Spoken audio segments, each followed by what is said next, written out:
Salut tout le monde, aujourd'hui, on va se plonger dans une histoire qu'Hollywood n'a jamais osé raconter dans son intégralité.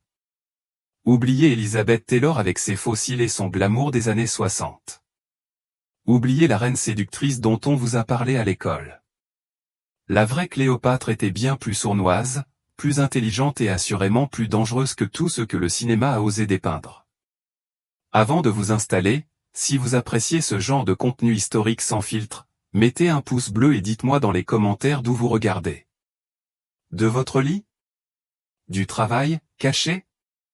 Peu importe, je veux juste savoir que vous êtes là.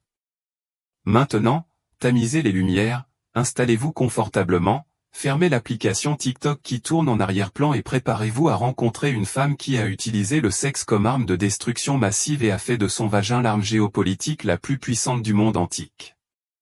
Devinez quoi? Imaginez. Vous êtes un soldat romain. Vous avez marché sous le soleil brûlant du désert égyptien pendant des semaines. Vos sandales sont usées. Vous avez du sable à des endroits où vous ignoriez qu'il pouvait s'infiltrer, et soudain, on vous annonce que vous êtes sur le point de rencontrer la femme la plus puissante du monde connu. Vous vous attendez à trouver une vieille femme assise sur un trône d'or, entourée d'encens et de cérémonies ennuyeuses. Mais non. Ce que vous voyez vous laisse sans voix. Une femme qui parle 9 langues, qui peut discuter de philosophie grecque tout en planifiant la conquête de Rome, et dont le regard dit clairement « Je peux te détruire ou te faire empereur ». À toi de décider. C'était Cléopâtre Sépinéophilopator. Elle n'était pas seulement une reine, elle était à la fois une marque personnelle, une multinationale, une université ambulante et une machine de guerre sexuelle. Et voici la première révélation, Cléopâtre n'a jamais été impératrice, techniquement, elle était le pharaon d'Égypte, mais ce titre est loin de décrire ce qu'elle était vraiment. Elle était PDG de la plus riche entreprise du monde méditerranéen, directrice de la plus grande bibliothèque de l'Antiquité, et oui, c'était aussi une femme qui comprenait qu'en politique antique, la chambre à coucher était aussi importante que le champ de bataille. Mais attention, quand je dis qu'elle était une nymphomane coiffée de couronne, je ne pense pas ce que vous pensez. Ce n'était pas une femme en manque de sexe. Elle était bien pire. C'était une femme qui comprenait que le sexe était synonyme de pouvoir, et elle exerçait ce pouvoir avec la précision d'un chirurgien et le sang-froid d'une tueuse en série. Savez-vous combien d'amants Cléopâtre a eu au cours de sa vie? 2. Oui, vous avez bien lu. 2. Jules César et Marc-Antoine. Mais ces deux romances ont changé à jamais le cours de l'histoire occidentale. Comparez cela à n'importe quel influenceur moderne qui se vante de ses corps sur les réseaux sociaux. Cléopâtre avait une stratégie. Chaque baiser, chaque caresse, chaque nuit de passion était un coup d'échec sur un échiquier qui s'étendait sur 3 continents. Imaginez une telle pression? Chaque fois que vous couchez avec quelqu'un, vous décidez littéralement du sort de millions de personnes. Chaque gémissement pouvait faire la différence entre la paix et la guerre, entre la prospérité et la famine. Mais voici le plus effrayant, ça a marché. Pendant près de 20 ans, cette femme a maintenu l'Égypte au rang de première puissance économique de la Méditerranée, se jouant de Rome comme d'un violon. Et le plus incroyable, c'est qu'elle l'ait fait en tant que femme, à une époque où les femmes n'étaient guère plus que des biens.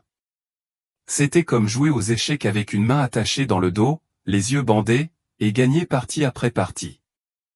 Laissez-moi vous poser une question. Pourriez-vous supporter cette pression? Vous pourriez vous réveiller chaque matin en sachant que votre pays, votre peuple, votre famille, tout dépend de votre intelligence, de votre séduction et de votre impitoyabilité, car c'est ce à quoi Cléopâtre était confrontée chaque jour.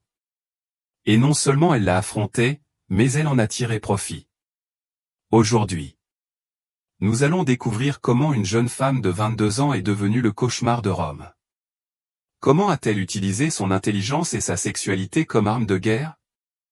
Et pourquoi, après plus de 2000 ans, son nom nous revient-il toujours à l'esprit? Alors, accrochez-vous bien, ce n'est pas la Cléopâtre de Disney. Voici l'histoire vraie, sans filtre ni romantisme, de la femme qui a failli conquérir le monde grâce à son intelligence, son charisme et une compréhension du pouvoir qui ferait passer le machiavélisme pour un novice. Bon, avant de continuer, il faut démystifier quelques mensonges qu'Hollywood nous a inculqués depuis des décennies. Mensonge numéro 1. Cléopâtre était incroyablement belle. Faux. Les historiens romains, qui la détestaient d'ailleurs profondément, ne mentionnent même pas sa beauté physique. Ce qu'ils mentionnent constamment, c'est sa voix, son intelligence, son charisme. Elle était comme cette personne que vous connaissez, qui n'est pas objectivement jolie, mais qui, lorsqu'elle parle, devient la femme la plus attirante de la pièce. Plutarque, qui a écrit à son sujet après sa mort, dit textuellement, sa beauté n'était pas incomparable, mais sa conversation avait un charme irrésistible. Savez-vous ce que cela signifie?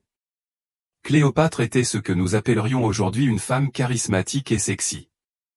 Elle n'avait pas besoin de filtre Instagram ni de chirurgie esthétique. Elle était magnétique parce qu'elle était intelligente, puissante et savait parfaitement utiliser les deux. Le deuxième mensonge était qu'elle était égyptienne. Faux encore. Cléopâtre était macédonienne, descendante de Ptolémée Ier, l'un des généraux d'Alexandre le Grand.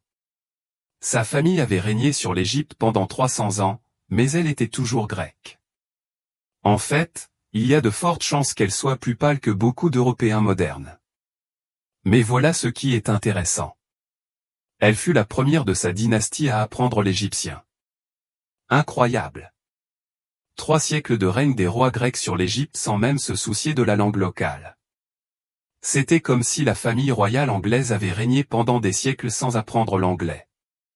Cléopâtre apprit non seulement l'égyptien, mais aussi le grec, le latin, l'hébreu, l'arabe, l'éthiopien, le troglodyte et, selon certains historiens, jusqu'à 9 langues différentes. À une époque où la plupart des gens étaient analphabètes, elle était pratiquement un Google Translate ambulant. Troisième mensonge, elle n'était qu'une séductrice. C'est le plus gros mensonge de tous. Cléopâtre était titulaire d'un doctorat en mathématiques, philosophie et rhétorique de l'université d'Alexandrie. Elle était directrice de la plus grande bibliothèque du monde antique. Il a écrit des traités de médecine et de cosmétique. Imaginez rencontrer quelqu'un capable de vous expliquer une géométrie complexe le matin, de débattre de philosophie aristotélicienne à l'heure du déjeuner et, le soir, d'élaborer une stratégie militaire à faire pleurer les généraux les plus expérimentés. Et tout cela tout en gouvernant le pays le plus riche du monde connu. C'était comme Elon Musk, Stephen Hawking et Beans et États-Unis. Oui, cette femme était à ce point intimidante. Mais voici ce que je trouve le plus impressionnant, Cléopâtre comprenait quelque chose que la plupart des politiciens modernes ignorent. Elle savait que la perception est la réalité. Chaque apparition publique était un spectacle. Chaque rencontre diplomatique était une pièce de théâtre. Vous souvenez-vous de sa rencontre avec Marc-Antoine? Elle n'est pas arrivée sur un navire ordinaire. Non, monsieur, elle est arrivée dans une barque dorée, habillée comme Aphrodite, avec des rames d'argent et des voiles violettes parfumées. Des enfants déguisés en Cupidon l'éventaient sur fond de musique exotique. Savez-vous pourquoi elle a créé tout ce spectacle? Parce qu'elle comprenait la psychologie masculine mieux que n'importe quel thérapeute moderne. Marc-Antoine était un général romain habitué aux conquêtes, mais Cléopâtre a fait en sorte que ce soit lui qui soit conquis dès la première seconde. C'est du pur marketing. C'était Steve Jobs qui présentait l'iPhone, mais en 41 avant Jésus-Christ. Et ça a tellement bien marché que Marc-Antoine, qui avait conquis la moitié du monde, est resté en Égypte pendant des mois, complètement hypnotisé. Les Romains étaient furieux. Pour eux, Cléopâtre n'était pas seulement une reine étrangère turbulente. Elle incarnait tout ce qu'ils craignaient. Une femme puissante, indépendante, plus intelligente qu'eux, et riche en plus. Savez-vous ce qu'il faisait quand il parlait d'elle? Il l'appelait, celle de l'Orient, la sorcière égyptienne, le serpent du Nil. Mais remarquez qu'ils ne l'ont jamais traitée de stupide, ni de faible, car ils savaient qu'elle n'était rien de tout cela. Elle était leur pire cauchemar, une femme qui n'avait absolument pas besoin d'eux. Quatrième mensonge. Elle est morte par amour. Je vous en prie. Cléopâtre s'est suicidée parce qu'elle avait perdu la guerre civile la plus importante de l'histoire, parce qu'elle savait qu'elle serait emmenée à Rome comme trophée, et parce qu'elle préférait contrôler sa propre mort plutôt que de donner à Octave la satisfaction de l'humilier publiquement. C'était une décision politique, pas romantique. Même sa mort était stratégique. Voyez-vous la différence? Hollywood nous a vendu une histoire d'amour. La réalité est celle d'une femme qui a joué le jeu politique le plus dangereux de l'histoire et a failli gagner. Dites-le moi dans les commentaires. Saviez-vous que Cléopâtre était si différente de ce que les films dépeignent? Êtes-vous surpris qu'elle soit plus intelligente que belle? Si cela vous surprend, préparez-vous. Nous n'avons même pas encore abordé le meilleur de l'histoire. D'accord? Il faut faire une pause, car pour comprendre Cléopâtre, il faut d'abord comprendre à quoi ressemblait l'Égypte à cette époque. Et croyez-moi, ce n'était pas ce que vous imaginez. Oubliez les films où l'Égypte ressemble à un désert peuplé de pyramides et de chameaux. L'Égypte de Cléopâtre, c'était en gros la Silicon Valley, Wall Street et l'université Harvard réunis en un seul endroit. Imaginez. Ils sont à Alexandrie en 50 avant Jésus-Christ. Ils ouvrent les yeux et la première chose qu'ils voient est le phare d'Alexandrie, l'une des 7 merveilles du monde antique. Ce monument mesurait plus de 130 mètres de haut. Pour mettre les choses en perspective, il était plus haut que la Statue de la Liberté. Mais le phare n'était pas seulement joli, il était à la pointe de la technologie. Ses miroirs projetaient la lumière à plus de 50 km. Les navires pouvaient apercevoir Alexandrie à une distance que nous considérerions aujourd'hui comme impossible. Et ce n'était là que l'entrée de la ville. Promenez-vous dans les rues principales d'Alexandrie et vous aurez l'impression de vous promener dans Manhattan, mais dans le monde antique. On y trouve des gens de tous les pays connus, grecs, romains, juifs, nubiens, perses, indiens. C'est un marché mondial où l'on parle des dizaines de langues et où l'on échange des marchandises de la Chine à l'Espagne. L'odeur, un mélange d'épices exotiques, d'encens, de parfums onéreux, et bien sûr, la sueur de milliers de personnes travaillant sous le soleil méditerranéen. Mais c'est une sueur productive, la sueur de l'argent qui circule, car c'est là la clé. L'Égypte contrôlait le commerce entre l'Asie et l'Europe. Tout passait par là. La soie chinoise, les épices indiennes, l'or africain, tout devait transiter par les ports égyptiens. C'était comme contrôler le canal dessus, mais multiplié par 1000. Et savez-vous qui contrôlait tout cet argent? Cléopâtre. Cette femme possédait plus de richesses que Jeff Bezos, Elon Musk et Bill Gates réunis. Mais, à l'époque, l'Égypte produisait un tiers du blé consommé par l'Empire romain. Sans l'Égypte, Rome serait affamée. Je le répète, car c'est important. Rome, superpuissance militaire, comptait sur l'Égypte pour la préserver de la famine. Vous comprenez maintenant pourquoi les Romains la craignaient tant. Mais la richesse ne se résumait pas à l'argent. La véritable arme secrète de l'Égypte était le savoir. La bibliothèque d'Alexandrie n'était pas seulement une bibliothèque, c'était Google, Wikipédia, Netflix, Spotify et YouTube réunis, mais pour le monde antique. Elle contenait plus de 400 000 rouleaux de papyrus. Elle contenait tout le savoir humain jusqu'alors, mathématiques, médecine, astronomie, philosophie, littérature, ingénierie. Pour apprendre quelque chose, n'importe quoi, il fallait aller à Alexandrie. Et Cléopâtre n'était pas seulement reine d'Égypte, elle était pratiquement la présidente de la plus importante université du monde. Pouvez-vous imaginer le pouvoir que cela représentait? C'était comme si une seule personne contrôlait aujourd'hui Google, Amazon, Harvard, le MIT et la Banque mondiale. Mais voici ce qui me fascine, Cléopâtre n'a pas hérité d'un pays en faillite. Elle a hérité d'une machine à générer de l'argent et du savoir parfaitement huilé. Et le plus impressionnant, c'est qu'elle l'a amélioré. Sous son règne, l'Égypte connut son dernier âge d'or. Les temples furent rénovés. De nouveaux ports furent construits, l'agriculture prospéra et le commerce se développa. Elle fut une brillante administratrice. Elle s'adressait directement aux agriculteurs en égyptien, négociait avec les marchands grecs en grec et discutait de philosophie avec les érudits en latin. Elle était polyglotte, non pas par passion, mais par nécessité politique et économique. Vous savez ce que je trouve le plus impressionnant?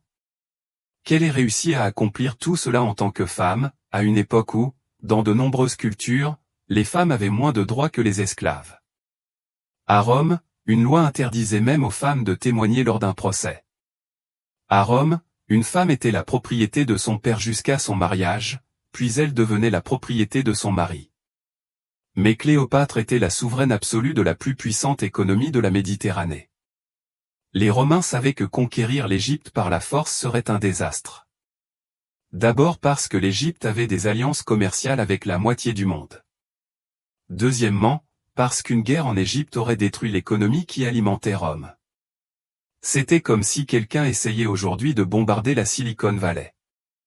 Certes, c'était techniquement possible, mais cela détruirait l'économie mondiale. C'est pourquoi Rome a toujours privilégié la diplomatie avec l'Égypte, non pas parce qu'elle était amicale, mais parce que c'était moins cher et plus sûr. Cléopâtre comprenait parfaitement cette dynamique de pouvoir.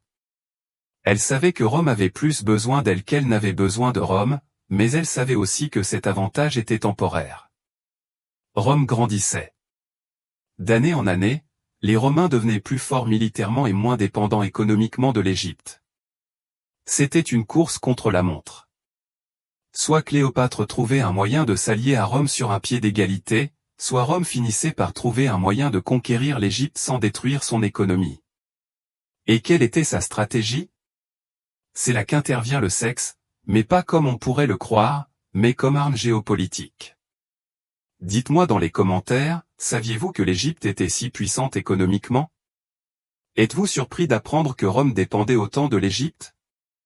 Car si cela vous choque, attendez de voir comment Cléopâtre a utilisé cet avantage économique pour presque conquérir le monde.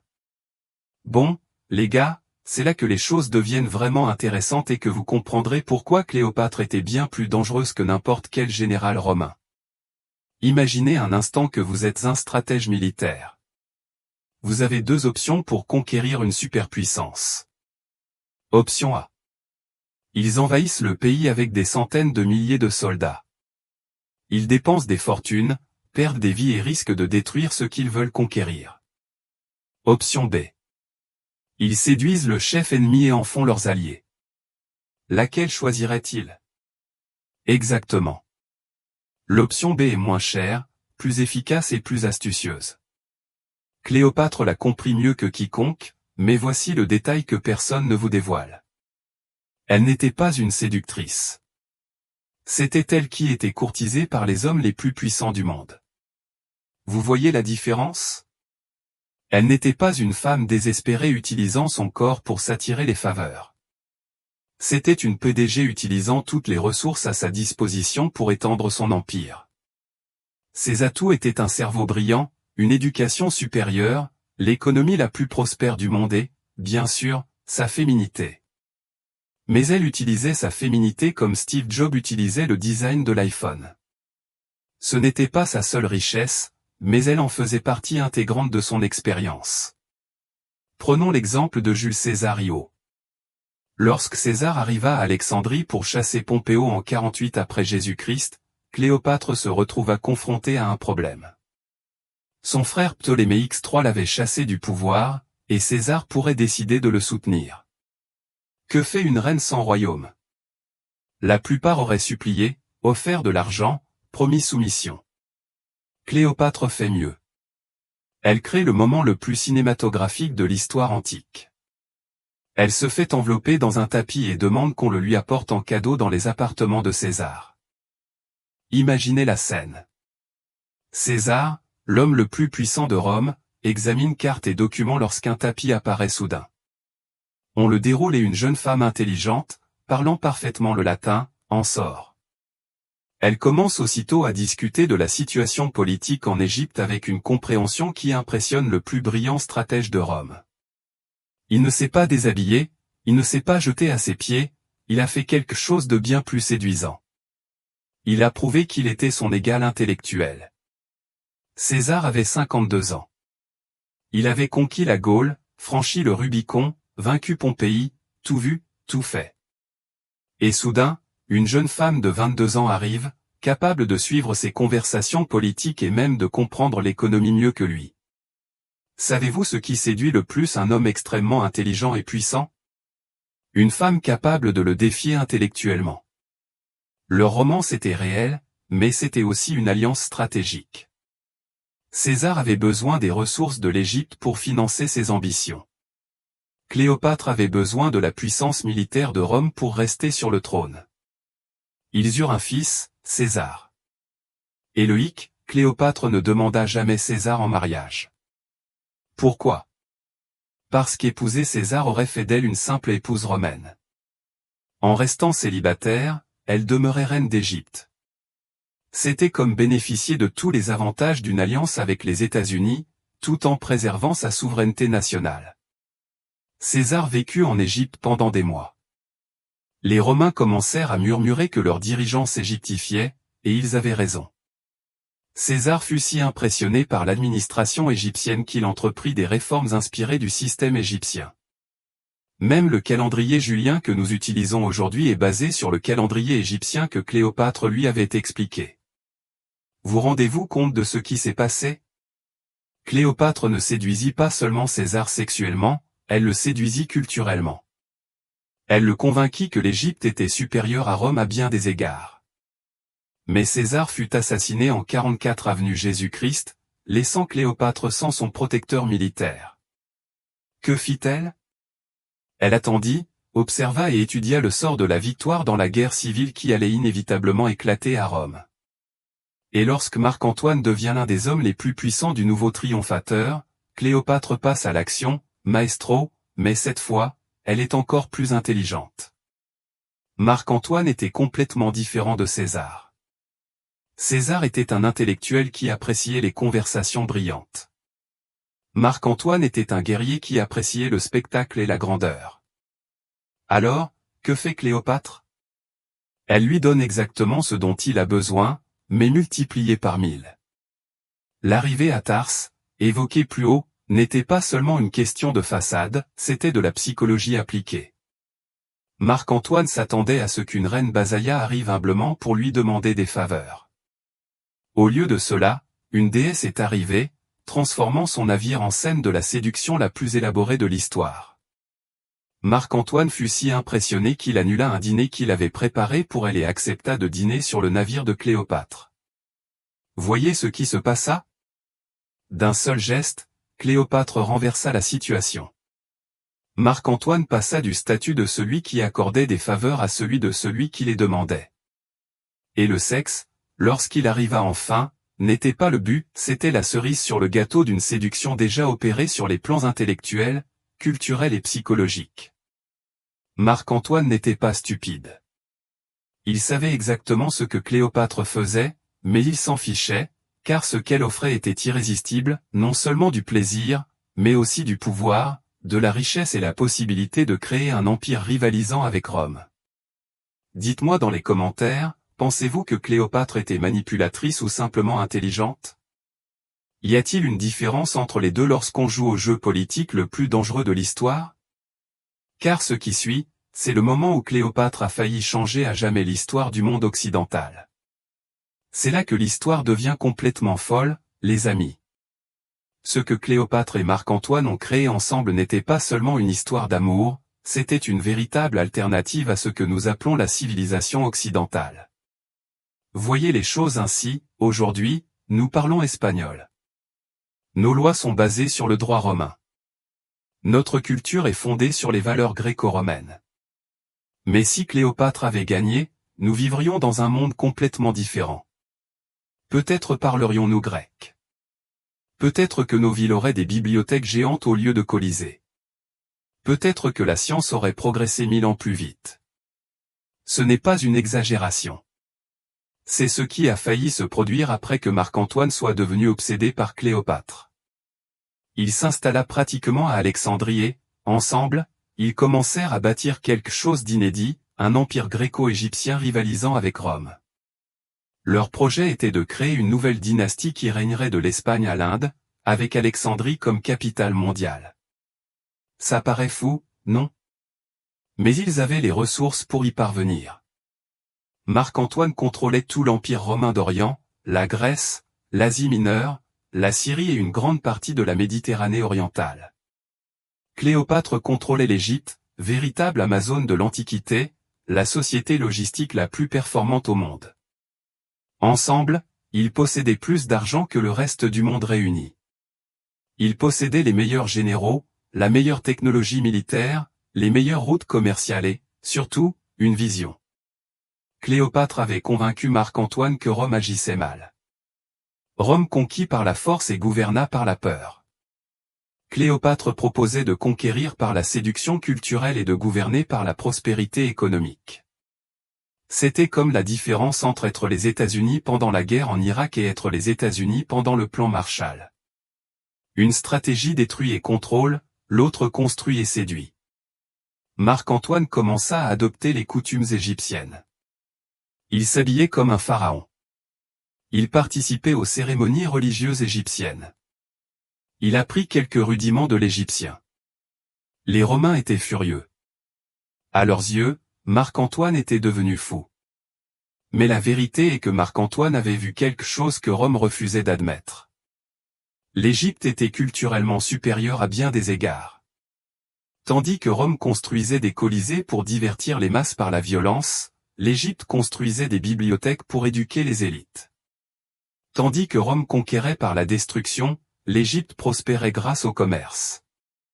Marc-Antoine et Cléopâtre eurent 3 enfants ensemble, les jumeaux Alexandre Hélios et Cléopâtre Sélénée, et plus tard Ptolémée Philadelphe.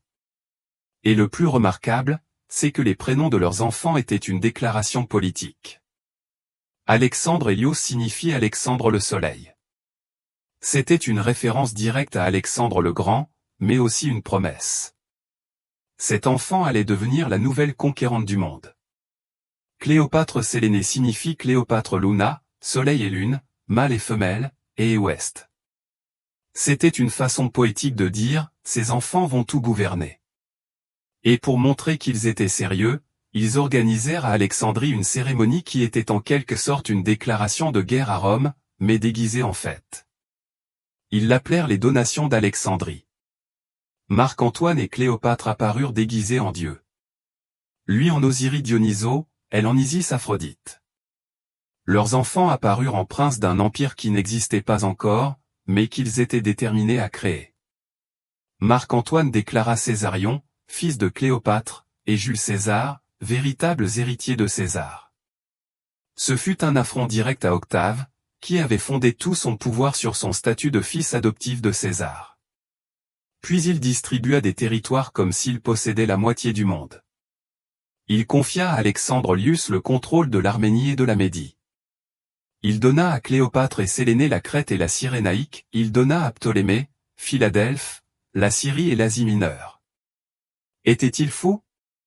Du point de vue romain, oui, mais de leur point de vue, il faisait ce qu'Alexandre le Grand avait fait des siècles auparavant, créer un empire multiculturel plus vaste et plus riche que tout ce qui avait existé auparavant.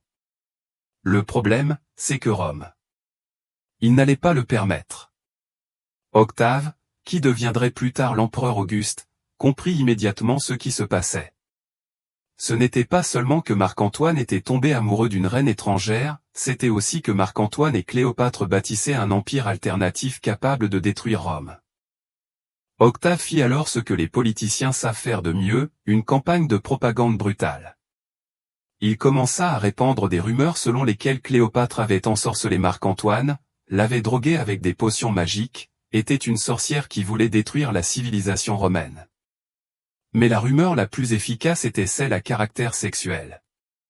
Octave commença à prétendre que Cléopâtre était une nymphomane insatiable qui avait séduit tous les hommes puissants de Rome et utilisé le sexe pour contrôler la politique. C'était un mensonge, mais cela fonctionna. Les Romains, déjà prévenus contre les femmes puissantes et les étrangers, y crurent sans réserve. Octave déclara que Rome n'était pas en guerre contre Marc-Antoine, mais contre Cléopâtre. C'était une manœuvre astucieuse. Il transforma une guerre civile romaine en guerre patriotique contre une menace étrangère. Et Marc-Antoine commit la plus grosse erreur de sa vie. Il tenta de contrer la propagande romaine par des faits, mais en politique, la perception l'emporte toujours sur la réalité. Dites-moi dans les commentaires, pensez-vous que le monde aurait été meilleur si Cléopâtre avait gagné? Préférez-vous un monde dominé par les bibliothèques ou les colisées? Car ce qui s'est passé ensuite a changé l'histoire à jamais. Le 2 septembre 31 avenue Jésus-Christ est probablement la date la plus importante de l'histoire occidentale dont personne ne se souvient. Ce jour-là, il fut décidé si le monde serait romain ou gréco-égyptien, si nous aurions des empereurs ou des pharaons, si la capitale du monde serait Rome ou Alexandrie. Et tout se joua lors d'une bataille navale que Cléopâtre et Marc-Antoine perdirent, non par manque de ressources ni par manque de stratégie, mais pour quelque chose de bien plus humain et de bien plus frustrant, un malentendu. Imaginez la scène. Le golfe d'Actium, sur la côte occidentale de la Grèce. D'un côté, la flotte d'Octave, forte de 400 navires. De l'autre, la flotte combinée de Marc-Antoine et de Cléopâtre, forte de plus de 500 navires. Cléopâtre n'était pas une simple passagère dans cette bataille. Elle avait financé une grande partie de la flotte, fourni 60 navires de guerre égyptiens et apporté son propre trésor royal pour payer les soldats. C'était une femme qui menait personnellement une guerre contre le futur empereur de Rome. Permettez-moi de le répéter. En 31 avenue Jésus-Christ, une femme commandait une flotte de guerre lors de la bataille la plus importante de l'histoire antique. Imaginez le niveau de testostérone blessé que cela provoqua chez les soldats romains. Non seulement ils combattaient Marc-Antoine, leur compatriote, mais ils étaient défiés par une étrangère qui avait l'audace de croire qu'elle pouvait les vaincre. La bataille commença tôt le matin. Les navires d'Octave étaient plus petits et plus rapides. Ceux de Marc-Antoine et de Cléopâtre étaient plus grands et plus puissants, mais aussi plus lents. Pendant des heures, les deux flottes manœuvrèrent, tentant de prendre l'avantage. Les soldats ramèrent jusqu'au sang. Les archers tirèrent des nuées de flèches. Le feu grégeois vola d'un navire à l'autre. Et puis, au moment le plus critique de la bataille, se produisit un événement dont les historiens débattent depuis 2000 ans. Cléopâtre, qui commandait l'arrière-garde avec ses 60 navires égyptiens, se retira brusquement de la bataille. Elle fit simplement demi-tour et s'éloigna. Pourquoi? La version romaine, celle qui a écrit l'histoire, dit que Cléopâtre était une lâche qui s'enfuit au moment le plus crucial, entraînant Marc-Antoine avec elle, car elle était obsédée sexuellement. Mais cette version est incohérente. Cléopâtre avait tout investi dans cette bataille. Son royaume, sa vie, l'avenir de ses enfants, tout dépendait de la victoire à Actium. Pourquoi fuirait-elle alors que la bataille pouvait encore être gagnée? La version la plus probable, celle que les historiens modernes ont reconstituée, est qu'il s'agissait d'un malentendu fatal. Marc-Antoine avait préparé un signal. Si la bataille devenait trop difficile, Cléopâtre devait protéger le trésor royal et se replier en Égypte. Mieux valait perdre une bataille que de perdre tout l'argent nécessaire à la poursuite de la guerre. Le problème est que les signaux des batailles navales antiques étaient rudimentaires, drapeaux, corps, fumée. Au milieu du chaos, du bruit et de la confusion, Cléopâtre interprétait probablement un signal comme un ordre de retraite. Et lorsque Marc-Antoine vit Cléopâtre battre en retraite, il dut prendre en quelques secondes la décision la plus difficile de sa vie, rester et livrer une bataille qu'il aurait probablement perdue sans le soutien égyptien, ou suivre Cléopâtre et conserver la possibilité de se regrouper. Il choisit de la suivre. C'était la bonne décision stratégique, mais ce fut un désastre psychologique, car lorsque les soldats de Marc-Antoine virent leur commandant abandonner la bataille pour suivre une femme, ils perdirent complètement le moral. La flotte se désintégra. Les capitaines continuèrent à se battre pendant des heures, mais sans commandement unifié. La défaite était inévitable. Octave avait gagné, mais pas par supériorité militaire, il l'avait emporté grâce à un problème de communication. Vous rendez-vous compte de la frustration que cela a dû ressentir pour Cléopâtre? Elle avait planifié pendant des années, investi des fortunes, tout risqué, et perdu à cause d'un malentendu qui n'avait probablement duré que 30 secondes. C'est comme perdre la finale de la Coupe du Monde à cause d'une erreur d'arbitre, mais multipliée par 1000, car l'enjeu était le contrôle du monde connu. Après Actium, Marc-Antoine et Cléopâtre se retirèrent en Égypte. Ils disposaient d'un an avant l'arrivée d'Octave et de son armée. Un an pour préparer la défense finale, Un an pour prouver qu'il pouvait encore gagner cette guerre, mais quelque chose avait changé. Marc-Antoine sombra dans une profonde dépression. Il se reprochait la défaite. Il se reprochait d'avoir suivi Cléopâtre. Il se reprochait d'avoir perdu le respect de ses soldats. Cléopâtre, quant à elle, ne baissa pas les bras. Elle commença immédiatement à planifier la phase suivante. Elle envoya des ambassadeurs dans d'autres royaumes à la recherche d'alliés. Elle commença à recruter de nouveaux soldats et envisagea même de déplacer toute la cour en Inde et d'y fonder un nouvel empire. C'était une femme qui ne savait tout simplement pas abandonner, mais Marc-Antoine était psychologiquement effondré, et Cléopâtre comprit qu'elle ne pouvait plus compter sur lui.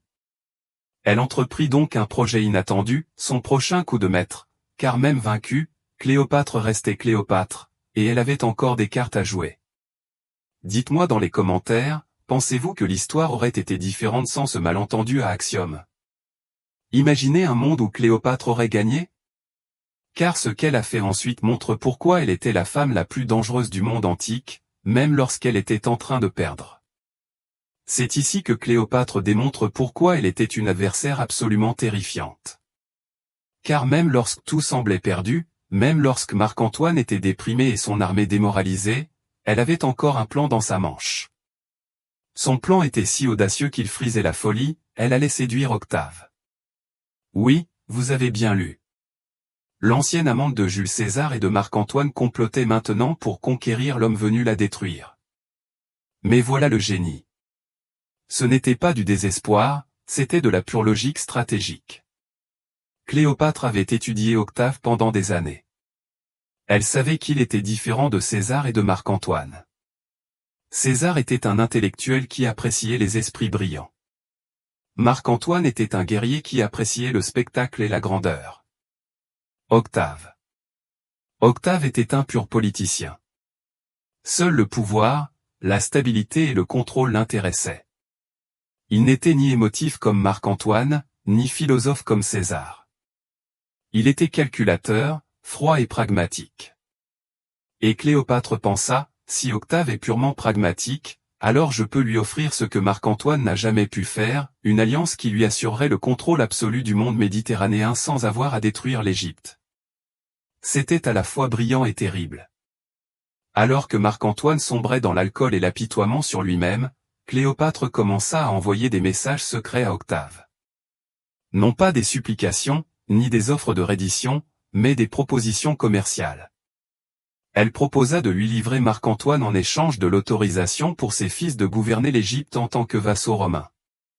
Elle proposa de faire de l'Égypte son grenier personnel en échange du maintien de son titre de reine. Elle offrit sa connaissance de l'administration égyptienne en échange de sa vie sauve. Octave reçut ces messages et dut se dire, cette femme est incroyable. Car même vaincue, Cléopâtre continua de négocier en position de force. Quelle était sa force? Qu'elle savait comment fonctionnait l'Égypte, contrairement à Octave. Rome pouvait conquérir l'Égypte militairement, mais l'administrer était une toute autre affaire. Le système égyptien était incroyablement complexe. Agriculture, commerce, religion, bureaucratie, tout était interconnecté selon des modalités qui avaient mis des siècles à se perfectionner. Octave pouvait nommer des gouverneurs romains, mais ceux-ci ne parlaient pas égyptien, ne comprenaient pas les coutumes locales, ne savaient pas comment satisfaire les prêtres et ne connaissaient pas les routes commerciales. Cléopâtre offrait à Octave ce dont il avait désespérément besoin, une transition du pouvoir en douceur. Et pendant un instant, tout sembla possible. Octave commença à répondre à ses messages.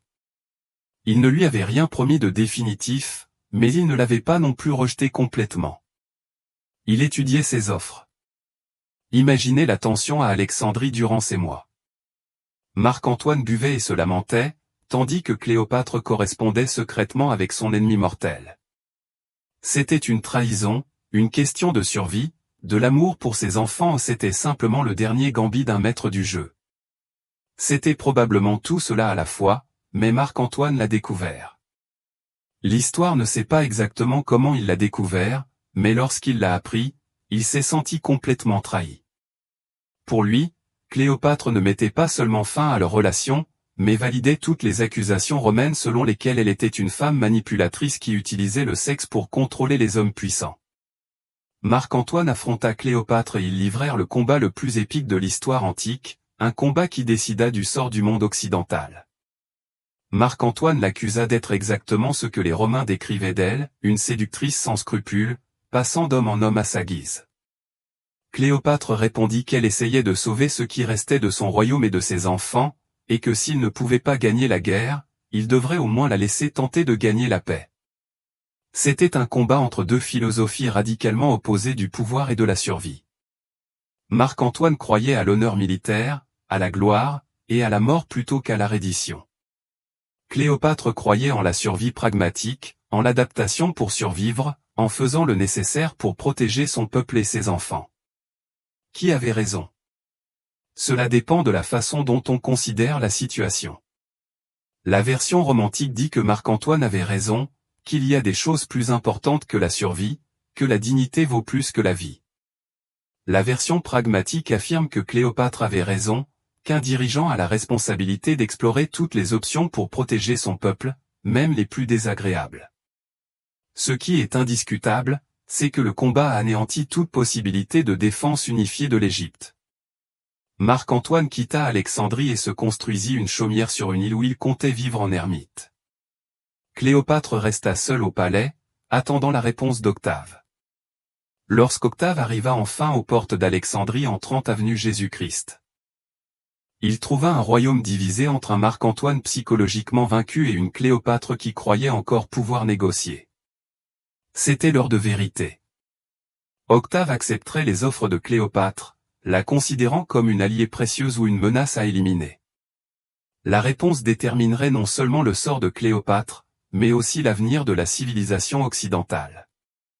Dites-moi dans les commentaires, pensez-vous que Cléopâtre trahissait Marc-Antoine ou cherchait à sauver son peuple? Aurait-elle agi de même dans sa situation? Car ce qui s'est passé ensuite est l'une des morts les plus calculées et les plus symboliques de l'histoire. La mort de Cléopâtre n'était pas une tragédie romantique. Ce fut le dernier acte d'une brillante stratège qui parvint à gagner même en pleine défaite. À l'arrivée d'Octave à Alexandrie, Cléopâtre s'enferma dans son mausolée avec ses trésors les plus précieux. Elle ne se cachait pas, elle négociait depuis sa dernière position de force. Quelle était cette position? Simple. Octave avait besoin d'elle vivante. Si Cléopâtre mourait, elle deviendrait une martyre. Si elle se suicidait, elle deviendrait un symbole de la résistance contre Rome. Mais si Octave la capturait vivante, il pourrait l'exhiber dans les rues de Rome comme un trophée, l'humilier publiquement et en faire un symbole de la supériorité romaine. Cléopâtre comprenait parfaitement cette dynamique, et c'est pourquoi elle continua d'envoyer des messages à Octave depuis son mausolée. Laissez-moi garder l'Égypte et je servirai Rome fidèlement. Laissez mes fils hériter du trône d'Égypte et vous bénéficierez de la loyauté éternelle de la dynastie ptolémaïque. Vous avez besoin de quelqu'un qui comprenne le fonctionnement de l'Égypte, et je suis le seul à pouvoir vous l'offrir. Octave écoutait, mais restait indifférent, car lui aussi se livrait à un jeu psychologique. Pendant ce temps, Marc-Antoine avait entendu des rumeurs selon lesquelles Cléopâtre était morte. Dévasté, il ne vérifia pas l'information, il se jeta simplement sur son épée. Mais Marc-Antoine était aussi incapable de se suicider qu'il l'avait été à gagner des batailles ces derniers temps. Il ne se suicida pas immédiatement, il fut mortellement blessé, mais il survécut pendant des heures. Lorsqu'il apprit que Cléopâtre était encore en vie, il demanda à être conduit auprès d'elle pour mourir dans ses bras. La scène au mausolée dut être absolument déchirante. Marc-Antoine, le grand général romain, se vidant lentement de son sang tandis que Cléopâtre le réconfortait, marqua la fin de l'une des histoires d'amour les plus puissantes et les plus destructrices de l'histoire. Mais voici ce qui me fascine. Même dans cet instant d'émotion intense, Cléopâtre planifiait encore. Après la mort de Marc-Antoine, Cléopâtre parvint à envoyer un dernier message à Octave, mais cette fois, ce n'était pas une proposition de négociation, mais une menace. Si vous ne me permettez pas de mourir dignement, je détruirai tous les trésors de l'Égypte avant que vous ne puissiez vous en emparer. C'était le bluff ultime d'un maître du jeu. Octave avait besoin de ces trésors pour financer son gouvernement. Sans l'or égyptien, Rome aurait connu d'énormes difficultés économiques. Octave se précipita au mausolée pour négocier en face à face. Et c'est là que l'histoire devient vraiment intéressante, car lorsqu'Octave rencontra enfin Cléopâtre en personne, il fut véritablement impressionné. Les historiens romains qui détestaient Cléopâtre admettent que même vaincue, même à 39 ans, même après avoir tout perdu, Cléopâtre demeurait fascinante. Octave s'entretint avec elle pendant des heures. Ils discutèrent d'histoire, de philosophie et de politique. Cléopâtre expliqua le fonctionnement du système égyptien, proposa des pistes pour gouverner un empire multiculturel, et pendant un instant, Octave envisagea sérieusement de la maintenir en vie. Mais ses conseillers lui rappelèrent alors un fait crucial. Cléopâtre avait déjà séduit les 2 hommes les plus puissants de Rome. Il voulait absolument prendre le risque d'être le 3e. Octave prit une décision. Il mentit à Cléopâtre. Il lui promit qu'elle pourrait vivre dignement à Rome, que ses enfants seraient en sécurité, qu'il respecterait son statut royal, mais secrètement, il avait déjà décidé de la faire parader comme prisonnière lors de son triomphe romain. Cléopâtre était trop intelligente pour déchiffrer le mensonge. Cette nuit-là, elle s'arrangea pour qu'on lui apporte un panier de figues. Caché parmi les fruits se trouvait un cobra égyptien, symbole du pouvoir pharaonique. Pourquoi un cobra? Parce que pour les Égyptiens, mourir d'une morsure de cobra signifiait devenir un dieu. Ce fut la mort la plus honorable pour un pharaon. Cléopâtre revêtit ses plus beaux atours royaux, coiffa sa couronne, s'assit sur son trône et se laissa mordre par le cobra. Elle mourut comme elle avait vécu, maîtrisant parfaitement la situation. Mais le plus brillant, c'est que sa mort fut sa victoire finale. Octave voulut l'humilier publiquement à Rome. Au lieu de cela, il se retrouva avec un cadavre incapable de parader. Octave voulait détruire le mythe de Cléopâtre. Il créa le mythe de la reine préférant la mort à l'humiliation. Octave voulait démontrer la supériorité romaine. Au lieu de cela, il dut admettre qu'il avait été psychologiquement vaincu par une femme déjà morte. La mort de Cléopâtre devint un symbole de résistance à l'oppression. Elle inspira des rébellions, des œuvres d'art et des légendes qui perdurèrent pendant plus de 2000 ans. Savez-vous ce qui arriva à Césarion, le fils de Cléopâtre et de César? Octave le fit tuer sur le champ. Il ne pouvait pas risquer qu'un héritier légitime de César le défie à l'avenir. Les autres enfants de Cléopâtre furent amenés à Rome pour être exhibés lors de son triomphe, mais elle les adopta plus tard et les éleva comme des Romains. Cléopâtre Sélénée finit par épouser le roi de Maurétanie et devint elle-même une reine puissante. Même après sa mort, Cléopâtre parvint à préserver ses gènes sur les trônes royaux. C'était une femme qui ne savait tout simplement pas perdre complètement. Dites-moi dans les commentaires, pensez-vous que Cléopâtre a pris la bonne décision en se suicidant? Aurait-il été préférable pour elle d'essayer de survivre à Rome? Car la question la plus importante n'est pas de savoir comment Cléopâtre est morte, mais pourquoi, 2000 ans plus tard, on parle encore d'elle. Savez-vous pourquoi nous sommes toujours obsédés par Cléopâtre plus de 2000 ans plus tard? Ce n'est pas à cause de sa beauté, qu'elle n'avait probablement pas. Ce n'est pas à cause de ses histoires d'amour, qui n'étaient que 2. C'est parce que Cléopâtre représentait quelque chose que le monde antique n'avait jamais vu et dont le monde moderne a encore besoin. Une femme qui refusait de se soumettre aux exigences de la société. Pensez Y, nous sommes au XXIe siècle et nous débattons encore des plafonds de verre, des femmes au poste de direction, de l'équilibre entre vie professionnelle et vie privée. Cléopâtre a dû faire face à tous ces problèmes il y a plus de 2 millénaires, mais en tant que femme la plus puissante du monde.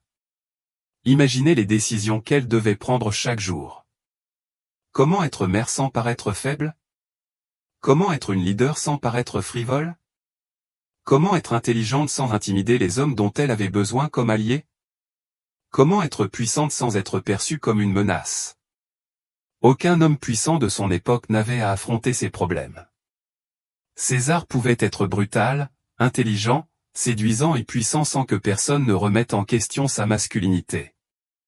Marc-Antoine pouvait être émotif, impulsif, romantique et guerrier, sans que personne ne doute de ses capacités de leader. Mais Cléopâtre devait être parfaite en tout, en permanence, car la moindre erreur serait utilisée comme preuve que les femmes ne pouvaient pas gouverner. Et le plus frustrant, c'est que pendant des siècles, les historiens ont fait exactement cela.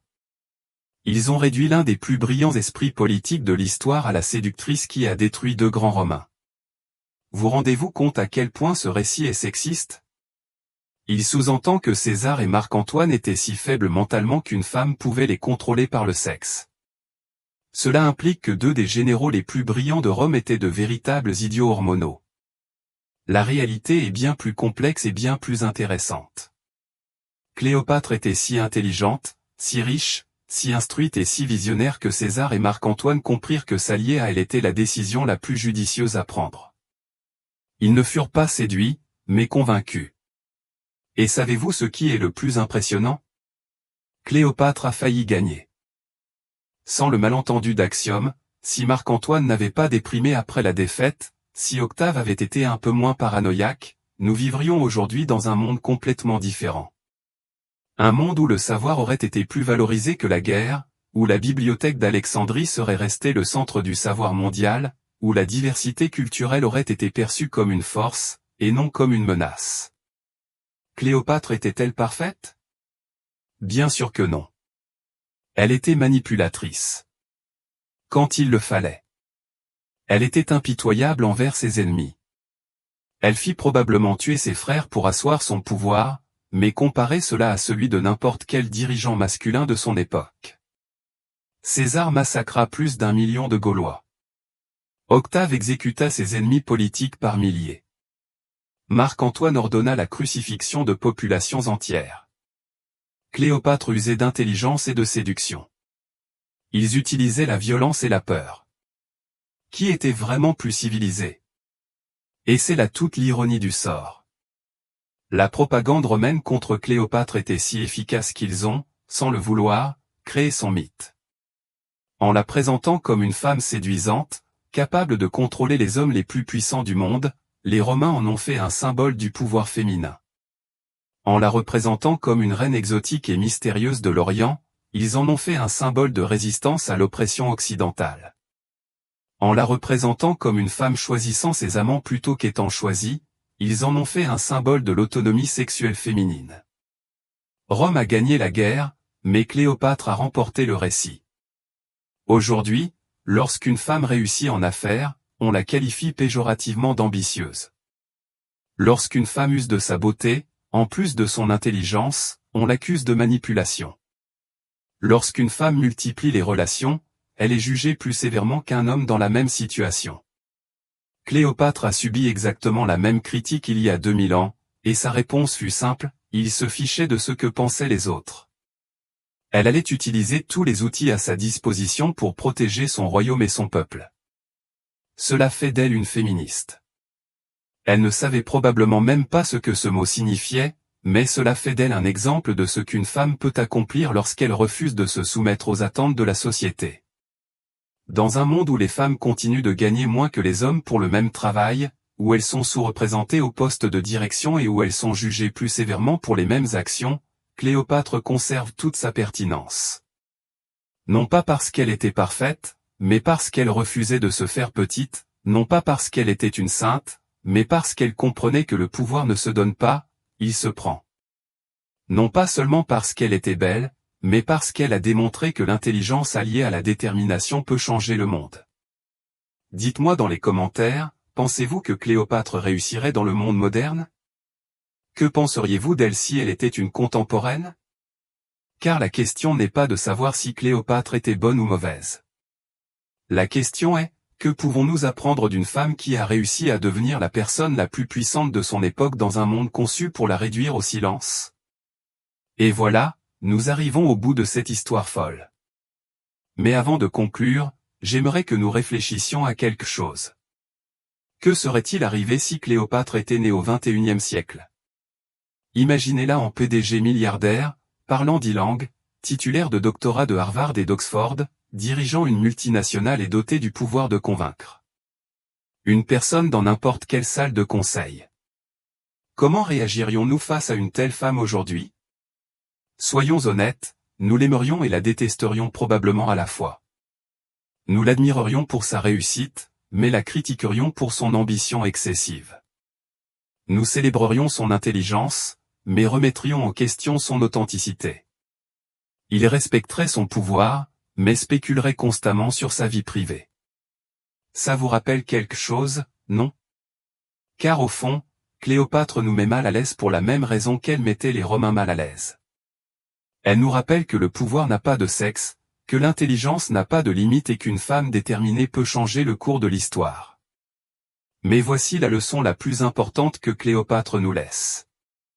Elle n'a pas attendu la permission pour exercer son pouvoir. À une époque où les femmes étaient considérées comme des biens, elle est devenue propriétaire. À une époque où les femmes ne pouvaient pas participer à la vie politique, elle a redéfini le sens de la politique. À une époque où les femmes n'étaient jugées que sur leur capacité à procréer, elle a montré qu'elle pouvait aussi diriger des empires. Elle ne s'est pas plainte de l'injustice du système. Elle a simplement réussi à s'imposer dans ce système injuste. Était-ce facile? Bien sûr que non. Elle devait être plus intelligente, plus instruite, plus stratégique, plus charismatique que n'importe quel homme à sa place. Elle devait utiliser des outils dont les hommes n'avaient pas besoin. Elle devait être parfaite, là où il pouvait se permettre la médiocrité. Mais elle n'a pas utilisé ses désavantages comme excuse, elle les a utilisés comme motivation. Et voici ce qui m'impressionne le plus. Elle n'a jamais joué la victime, n'a jamais blâmé les hommes pour ses problèmes. Elle ne s'est jamais plainte que la vie était difficile pour les femmes. Elle a simplement trouvé des moyens de gagner. Cela signifie-t-il que toutes les femmes devraient suivre son exemple? Bien sûr que non. Cléopâtre a vécu à une époque différente, avec des règles et des choix différents, mais cela signifie que nous pouvons apprendre quelque chose de sa façon de penser. Le pouvoir se prend, il ne se demande pas. L'excellence est non négociable. Et si le monde n'est pas prêt à vous accueillir, c'est son problème, pas le vôtre.